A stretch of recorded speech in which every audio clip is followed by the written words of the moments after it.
Argentina es un país que fue pensado, planeado, soñado. En el siglo XIX, distintos grupos impulsaron proyectos para construir una nación nueva en lo que había sido una porción del Imperio Español. Este ciclo repasa esos proyectos. ¿Qué querían sus impulsores? ¿Por qué hubo gente dispuesta a dar la vida por esas ideas? ¿Cómo les fue a esos proyectos? ¿Qué nos dejaron? Buscamos respuestas a esas preguntas. Es un ciclo sobre ideas, ilusiones, conflictos, éxitos y fracasos.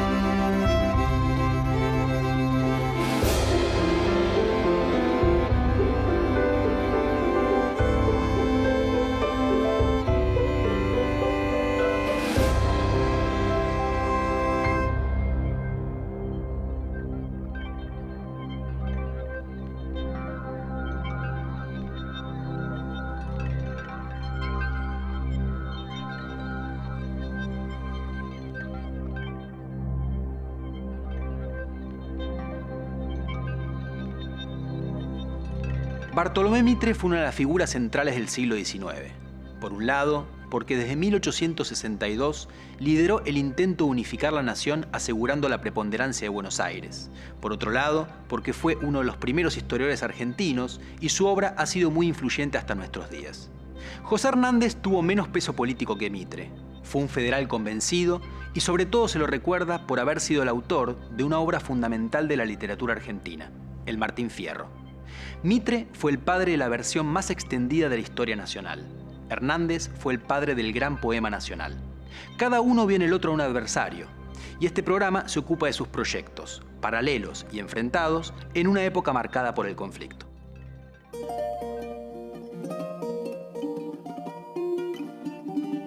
Desde la presidencia, Mitre impulsó una organización nacional manteniendo el Estado federal creado por la Constitución de 1853.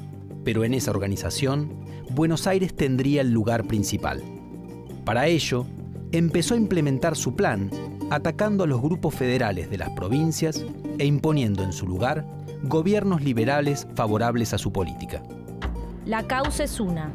Batamos a la Liga del Partido Federal con la comunidad del esfuerzo del Partido de la Libertad y dejemos asegurada para siempre la vida feliz de las instituciones.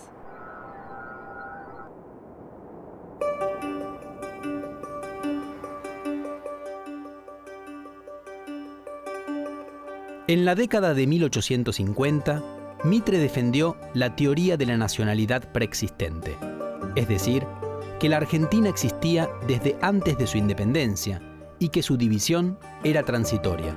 Así, el proceso histórico tenía una dinámica que necesariamente conduciría al país a la unidad. Esa unidad se garantizaba en el origen, la Revolución de Mayo. Esa revolución era un acontecimiento propio de la ciudad-puerto, que había tenido un papel fundamental y entonces debía liderar la construcción nacional. Esa particular mirada histórica le servía para justificar una política para el presente. En su proyecto, Buenos Aires, además de federalizarse, se convertiría en la guía de la nación.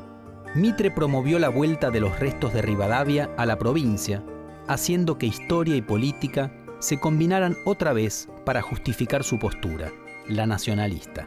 Es decir, repatrió los restos de quien pretendió proclamar a Buenos Aires como la capital del país y guía de la armonización nacional. Para reforzar esa idea, al asumir la presidencia en 1862, creó el Colegio Nacional de Buenos Aires. Financió además la fundación de otros colegios en distintas provincias, con el fin de formar élites dirigentes para la administración pública y proyectar en el interior del país núcleos de poder que doblegaran los restos del federalismo que resistían el liderazgo bonaerense. El programa mitrista quiso adueñarse de una palabra prestigiosa en el siglo XIX: progreso. Mitre era un líder político de particular relevancia en la provincia de Buenos Aires y lo que se propuso en esos años fue, de alguna manera, construir una fuerza política con base en Buenos Aires, pero que dominara el conjunto del país. Y en alguna medida, algunas de las ideas centrales de este proyecto tenían que ver con el ideal liberal. La construcción de una sociedad liberal suponía, por una parte, promover la autonomía política de los ciudadanos, y también esto venía acompañado de un ideal más general de construcción de una sociedad liberal, entre cuyos elementos era importante, por ejemplo, la expansión de las relaciones de mercado.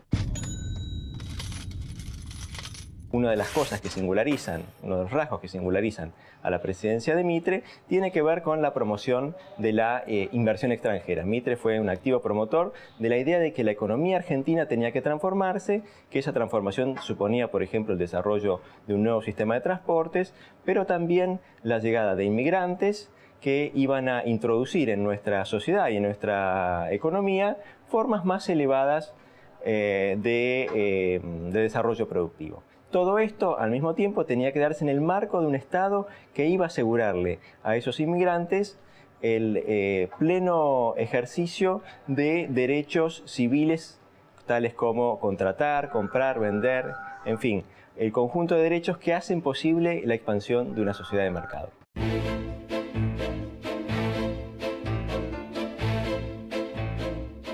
El proyecto de Mitre encontró oposiciones en el interior y en Buenos Aires. Los federales de algunas provincias resistieron la intromisión porteña. Acusaban a Mitre de continuar el programa de los unitarios. Fueron vencidos y en ocasiones masacrados, como ocurrió con las fuerzas del riojano Chacho Peñalosa. Un escritor federal condenó con fuerza los atropellos y crímenes de las tropas mitristas. Se llamaba José Hernández. Los salvajes unitarios están de fiesta. Celebran en estos momentos la muerte de uno de los caudillos más prestigiosos, más generosos y valientes que ha tenido la República Argentina. El Partido Federal tiene un nuevo mártir. El Partido Unitario tiene un crimen más que escribir en las páginas de sus horrendos crímenes.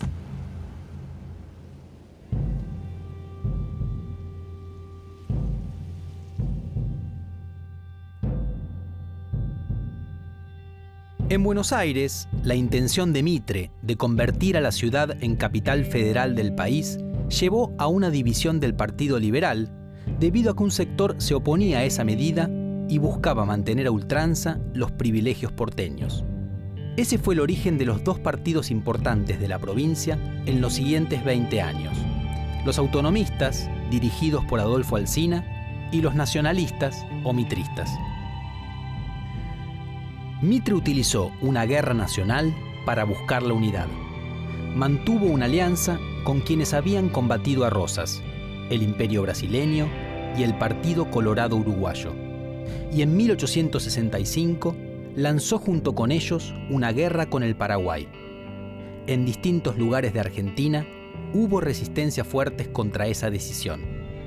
Uno de los opositores más decididos a la guerra mitrista fue José Hernández. El conflicto fue un desastre para el Paraguay, pero también fue largo y duro para Argentina. Mitre, que condujo la primera parte de la guerra, perdió fuerzas y en 1868 no logró imponer a su candidato para sucederlo, Rufino de Elizalde. El nuevo presidente fue Domingo Faustino Sarmiento y el proyecto mitrista fue poco a poco desplazado por un acuerdo entre las dirigencias de varias provincias y los autonomistas porteños. Mitre pasó a la oposición y en 1874, tras haber sido vencido en las elecciones presidenciales, se alzó en armas. Fracasó y durante años quedó alejado de las altas esferas del poder nacional. Siguió defendiendo sus ideas en el diario La Nación, que había fundado en 1870. Su proyecto de un país con absoluta hegemonía porteña también fracasaría e iba a ser reemplazado por uno en el cual los sectores dirigentes de todas las provincias conseguirían imponer un orden que los beneficiaba. No se puede ser al mismo tiempo presidente de una república e historiador filosófico. El presidente no puede escribir más que una clase de historia. La historia para gobernar. La historia oficial.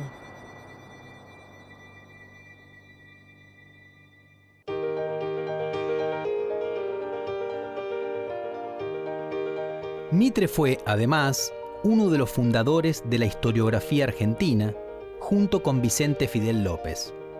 Ambos produjeron las primeras historias del país que seguían unas reglas y un método de trabajo, respetando la lectura de documentos. En 1858, Mitre presentó su Historia de Belgrano y de la Independencia Argentina, que iba a tener otras 3 ediciones, la última de ellas en 1887.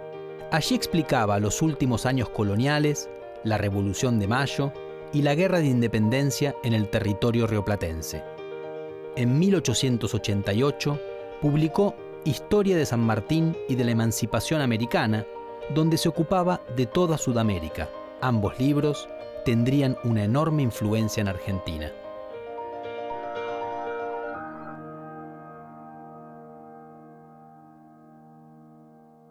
La intervención historiográfica de Mitre es decisiva también en otro aspecto, que es la intervención narrativa que coloca en el centro del panteón o en el punto más alto del panteón a un militar. Esa decisión historiográfica es una manera, necesariamente es una manera de perfilar el carácter de la identidad nacional. Según como vos contás su historia, su origen, su fundación y a quién colocás en el lugar del padre fundador, definís un temperamento para esa identidad nacional. Y la decisión de Mitre de colocar a San Martín y a Belgrano, es decir, al héroe militar, en un país que además no contaba con militares de carrera formados como tales en el periodo de la independencia, excepto San Martín. San Martín es el que va a ocupar ese lugar. El héroe militar y el héroe militarizado, o sea, Belgrano como el paradigma del civil, que más allá de sus muchísimos méritos en la acción civil, es también el que abnegadamente se vuelca a una labor militar.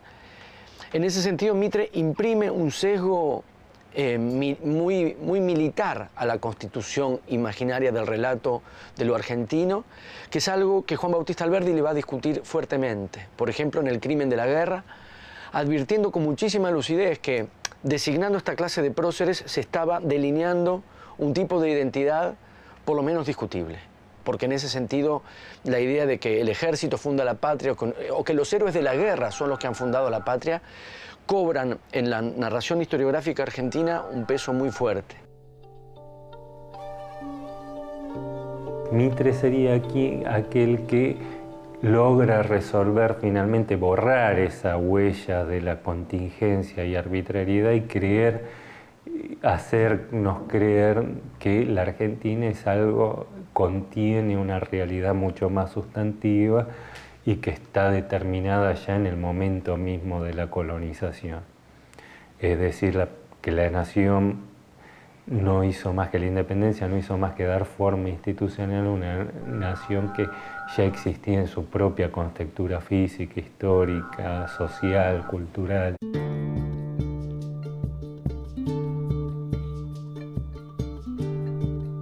Los posicionamientos políticos de José Hernández siempre fueron diferentes a los de Mitre. Desde 1857, este porteño residía en Paraná y apoyaba el proyecto de Justo José de Urquiza. Cuando Mitre asumió la presidencia en 1862, Hernández se convirtió en un gran opositor a su política. Hacia 1869, ya con Mitre fuera del poder, Hernández fundó el periódico Río de la Plata. Allí escribió varias notas en las que reiteraba las críticas a la élite que emprendía desde Buenos Aires la organización nacional. Al revisar las consecuencias de la Guerra del Paraguay, declaró que el gobierno nacional era una máquina de guerra. Hernández se ubicaba como el último gran exponente de la vieja tendencia federal. En sus escritos, el federalismo se asociaba al antiporteñismo y también defendía un ideario liberal reformista con componentes de democratismo social. Ecos de estas ideas resonarían en un libro fundamental de la cultura argentina que Hernández publicó en 1872, El gaucho Martín Fierro. Tuve en mi pago en un tiempo hijos, hacienda y mujer, pero empecé a padecer. Me echaron a la frontera. ¿Y qué iba a hallar al volver? Tan solo hallé la tapera.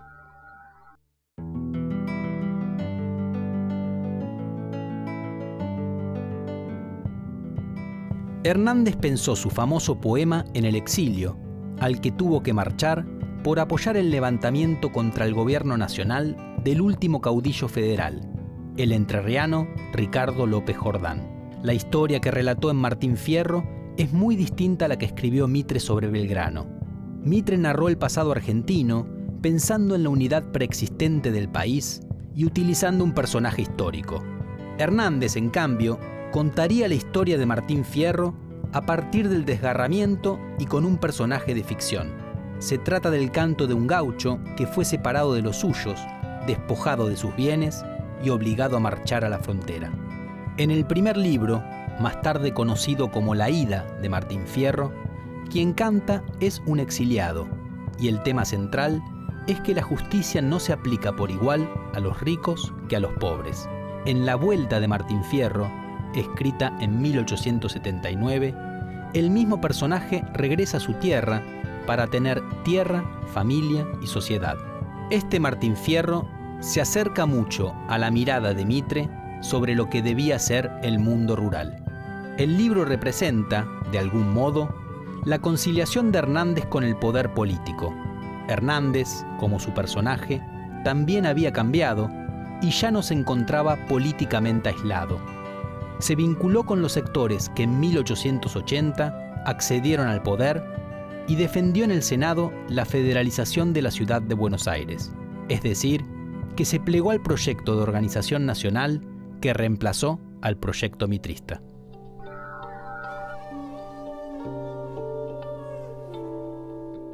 Hernández escribe La Ida encerrado durante semanas en un hotel enfrente de la Plaza de Mayo, en 25 de Mayo y Rivadavia.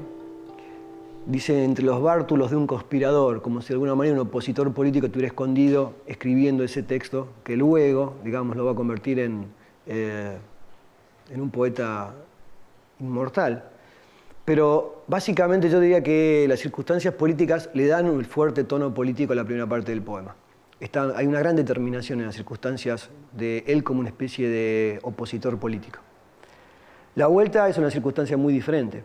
En principio, a partir del gobierno de Avellaneda, se abren una serie de expectativas para el retorno de los emigrados, de los desterrados por los distintos enfrentamientos políticos. Y Hernández se aprovecha de esa situación. Puede participar en política y de alguna manera el carácter conciliatorio o reconciliatorio que propone Avellaneda se manifiesta también en el poema, y eso también es muy notable. Si bien es cierto que el poema habla de la leva de gauchos, el tratamiento de los gauchos en la frontera, de todos modos en el poema esas circunstancias históricas puntuales están borradas. No hay referencias a partidos, no hay referencias a presidentes. Si bien como periodista Hernández había apuntado a personas y situaciones concretas, cuando pasa el poema, de alguna manera borra, suaviza todas esas referencias y el poema, en lugar de volverse coyuntural, adquiere una dimensión humana de protesta social que hasta el día de hoy se puede reivindicar. Es curioso, pero no es un poema que haya avejentado. Al contrario, tiene una potencia que en buena medida es efecto de estas novedades que Hernández introdujo en la gauchesca. Por supuesto, recibió un cierto lenguaje, recibió una cierta forma de componer, pero también pervirtió aquello que había recibido. Y esa originalidad es inconfundible. Es más, no solamente que culmina la gauchesca, no se puede escribir gauchesca después de José Hernández. Todo lo que venga después va a ser menor comparado con esa obra. Casi uno podría decir que Hernández cerró la gauchesca en el momento más alto. Es el pobre en su orfandad de la fortuna el desecho, porque nadie toma a pecho el defender a su raza. Debe el gaucho tener casa, escuela, iglesia, derechos. Mas Dios ha de permitir que esto llegue a mejorar, porque se ha de recordar para hacer bien el trabajo, que el fuego para calentar debe ir siempre por abajo. Mitre convenció a sus contemporáneos de que la nación argentina había nacido el 25 de mayo de 1810 y que estaba destinada a ser única en Sudamérica. Estas ideas fueron muy influyentes y siguen teniendo peso hasta en la actualidad. Se sostienen en un deseo y no en la confrontación con los hechos. En realidad, la nación argentina se fundó mucho tiempo después de la Revolución de Mayo, en un largo proceso, y además la idea de que Argentina está destinada a ser excepcional es muy difícil de sostener. Hernández escribió la historia de un gaucho que osciló entre dos ideas de justicia. En La ida de Martín Fierro, la idea de que la justicia debía ser igual para ricos y pobres. En La vuelta de Martín Fierro, la idea de una justicia entendida como reconciliación de una unidad primigenia perdida. Los proyectos de Mitre y de Hernández fracasaron, pero los dos personajes tuvieron una gran influencia. Mitre definió quiénes eran los héroes a los que había que honrar, San Martín y Belgrano, y su obra constituyó la base de la enseñanza de historia argentina en las escuelas. Aunque su versión fue muy atacada como historia oficial, sin embargo sigue siendo muy influyente. A su vez, Hernández es unánimemente reconocido como el autor del gran poema nacional. Por lo tanto, ambos marcaron a fuego a la cultura argentina.